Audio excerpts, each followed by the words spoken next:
And when I want to focus, I need some type of a tool to start focusing on Hashem throughout my challenges, is not to judge another person. Because when I'm judging another person, then I'm basically reversing the situation and I'm judging myself. Instead of working on myself, I'm judging myself. I just don't want to judge myself because, like I told you, in the morning the ego told me that I'm so perfect. So I can't judge myself. Because Hashem is not judging us. Hashem is looking from above and He's crying from the stupidity. That's usually the case.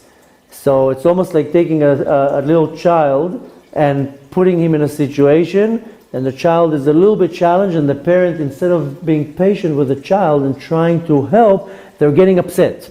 Why are you doing that? That's a natural reaction of a parent. And that's wrong. That's not what Hashem does. Hashem doesn't get upset because I did something wrong. He sits in Shamayim and says, Ribono shel olam. He says to himself, Ribono shel olam. Why don't they get it? So Hashem is not judging us. Yes, you can look at it from the angle that Hashem is the ultimate judge. But Hashem puts me in a situation and He says, okay, now let me see how you reacting in this situation. And I don't want you to lose control. I don't want you to lose faith. I don't want you to lose your focus. Part of the challenge, I'm going to be with you in a second, part of the challenge is if I'm going to stay focused on Hashem or not. Hashem is going to put a lot of challenges in my life to see if I'm going to get distracted. And one way of explaining it, you're driving on a highway, there's a lot of distractions. There's billboards, and if you notice, something very weird happens when you drive on a highway. Sometimes you drive on a highway, out of the blue, there's traffic. And you're sitting in traffic for 20 minutes, and pitom it disappears. Suddenly the traffic disappears.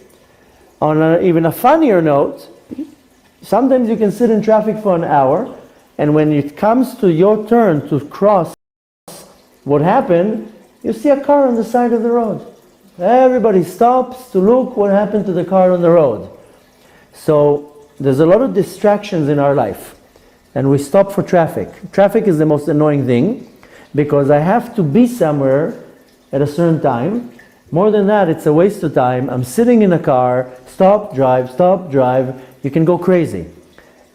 Challenges in my life is the traffic on the highway. Then I don't want to be right now in traffic. This is my challenge. And in traffic, it's the easiest thing to lose your patience and to scream, and most people, they go from one lane to another lane, to another lane, from this lane to that lane, like as if the other lane is going to be faster. And then you didn't notice, but the other lane, you suddenly see the bus. You see hey, if I would stay in this lane, I would be now 7 cars in the front. So the challenge of the traffic is sit in traffic. That's right now where you have to be. You have to sit on your tuchus, and instead of going out of your comfort zone, relax. That's the challenge. So Hashem puts challenges in my life, and He basically tells me, in other words, you're in traffic right now. Relax. It's going to pass. And you know what? If you just sit and enjoy, put a nice disc and listen to some Torah, play a game with your kids, have a nice conversation right now with your wife, you'll see that when it comes to the point when the car is on the side of the road, and you'll be like, that's what made the traffic? Same thing with my challenge. I will come to the certain point and be like, that was the challenge? For this I went out of my way? For this little thing? So you can now start calling the challenges in your life traffic. I'm stuck in traffic. So when you're stuck in traffic, you call home and you say, I'm going to be late. I'm in traffic right now. It's not my fault. I did not create this traffic. I am not responsible for this traffic. I'm stuck. There's 500 cars in front of me. I cannot move. So if you want to, take that as an analogy for my challenge in my life. I'm constantly stuck in traffic.